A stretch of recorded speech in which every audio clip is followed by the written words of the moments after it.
I'm willing to lay this down as a rule. If reporters can't even mention your religion without feeling compelled to vigorously insist that it has nothing to do with terrorism, your religion probably has something to do with terrorism. I don't think I've ever heard the words, Hinduism is a religion of peace, but I apparently need to be reminded on an hourly basis that Islam is a religion of peace. These hourly reminders make the mainstream media seem like the world's most predictable cuckoo clock, in more ways than one. The irony is that by having to constantly assure us that Islam is no different from other religions, our news networks are indirectly and faint-heartedly acknowledging that Islam is very, very different from other religions. But prepare to have your minds blown by the soothing winds of monotony as CNN pinky swears, yet again, that Islam has nothing to do with terrorism. Here's Brooke Baldwin interviewing Christopher Dickey, foreign editor of the Daily Beast, about Muslims traveling to the Middle East to wage jihad. We were just talking, as you were watching the piece, these young men saying they're converting to Islam, they want to wage this war, and you were almost rolling your eyes. Well, I was rolling my eyes. Look, all this stuff about the Quran and about Islam from those kinds of guys, it's crap. Well, there you have it, ladies and gentlemen. Christopher Dickey wipes away 14 centuries of jihad with a CNN double whammy, the eye roll and it's crap. It's crap. Say what? It's crap. Come again? It's crap. Huh? It's crap. Huh? It's crap. 7 years ago. It's crap. The noble Brutus hath told you. It's crap. Moreover. It's crap. And furthermore. It's crap.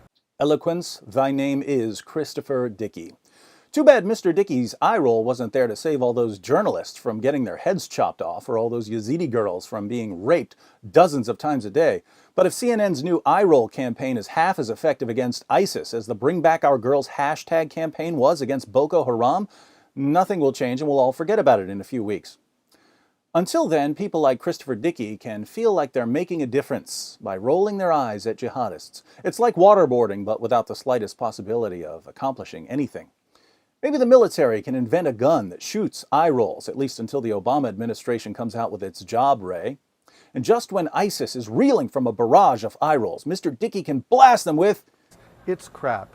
Let's see what other golden arrows Mr. Dickey has in his quiver of persuasion. What they're talking about is, I want to be famous. They want fame?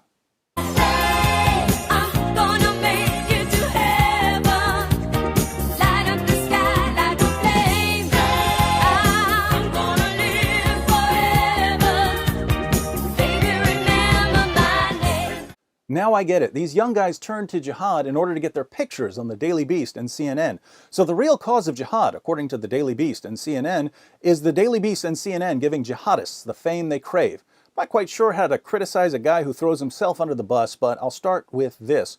While you can get famous by becoming a suicide bomber, you won't be able to enjoy it very much. So why not just sign up for American Idol or make a video of yourself eating Mentos and chugging a bottle of Diet Coke, or deny reality so often that you get a job as a CNN anchor or as foreign editor of the Daily Beast. You don't need to wage jihad to become famous. And even if you decide to seek fame by killing people, you don't need to join a terrorist group. You can just start shooting people. You'll get famous. So why jihad? Apart from that, aren't there people in all religions who want to be famous? Why is there only one religion where the preferred method of winning fame is blowing yourself up or chopping off heads? If it has nothing to do with religion, why is it far more common among adherents of this one religion? Back to Mr. Dickey for the answer.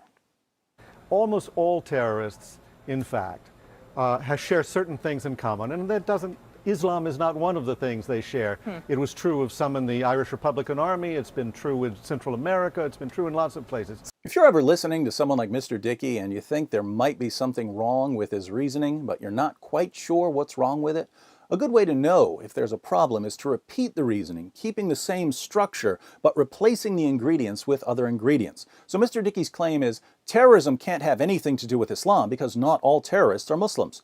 Keep the structure, change the ingredients. Nazis killing Jews can't have anything to do with Nazi ideology because other people have killed Jews too. Car accidents can't have anything to do with drunk driving because car accidents can be caused by other things too. Lung cancer can't have anything to do with smoking because other things can lead to lung cancer. My hand can't have anything to do with this pencil moving because other things can move pencils. See a problem? Yes, there are multiple things that can cause pencils to move and cause lung cancer and cause car accidents and cause violence against Jews and cause terrorism. But among the things that cause them are my hand, smoking, drunk driving, Nazi ideology, and Islam, respectively. Mr. Dickey's logic here is so atrocious that if it were used in defense of anything else, say drunk driving, he'd be laughed off the network, even a network as gullible and witless as CNN. But since the topic is Islam, everyone starts playing a sick game of keep away with their own reasoning ability, ultimately leaving us with the silliest explanation of terrorism since the last time CNN tried to explain terrorism. Here are the 3 shared features of jihadists, according to Mr. Dickey. So what are they share? those things? TNT, basically. Testosterone. They're almost all young guys. Some of these guys may be a little bit older. Narrative. That's very important. They may not be oppressed. They may not have grown up oppressed, but they passionately identify themselves with some oppressed people. Maybe their own, maybe somebody else's. And finally, theater. They want to project themselves on the world stage. They want this fame. They want this fame. They want to carry out spectacular acts, whether it's 9/11 or the beheading of an American journalist. That's an excellent explanation, unless you like to think. If you like to think, you might point out that Mr. Dickey just said that Islam can't have anything to do with terrorism because not all terrorists are Muslims. But then he turns right around and says that testosterone has something to do with terrorism, even though not all terrorists are men. Samantha Luthwaite, aka the White Widow, and Colleen LaRose, aka Jihad Jane, and the 60 British women and girls who've joined ISIS, these ladies got 99 problems, but testosterone ain't one. So why do they support terrorism? Mr. Dickey doesn't say. But there's a bigger problem here. Let's pretend that all terrorists share the features that Mr. Dickey lists. They all are overwhelmed by hormones. They all identify themselves with some oppressed group. They all want to project themselves onto the world stage. Now we have to ask, aren't there tons of people from other religions and belief systems who have these exact same features? Don't Jews and Buddhists and atheists go through the same hormone changes that Muslims go through? Don't Christians identify themselves with oppressed Christians? Globally, roughly 80% of all religious-based persecution is directed towards Christians. Wouldn't that give us plenty of oppressed people to identify with? Aren't there millions of non-Muslim youth out there who want to project themselves onto the world stage?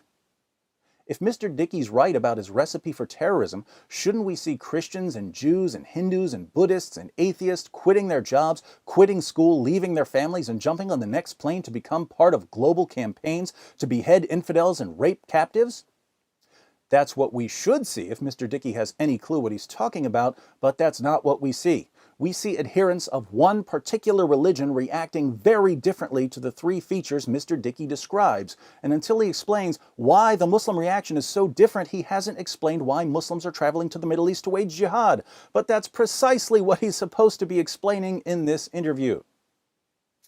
Thanks for wasting our time yet again, CNN. I guess all we can do now is salute Mr. Dickey and CNN with this masterpiece.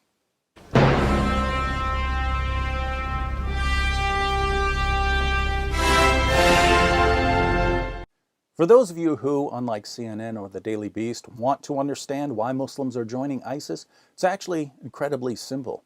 Just click on this short video, which breaks everything down with mathematical precision. If you don't agree that I can explain in 5 minutes what politicians and the media haven't been able to grasp their entire careers, feel free to tell me in the comments section that It's crap.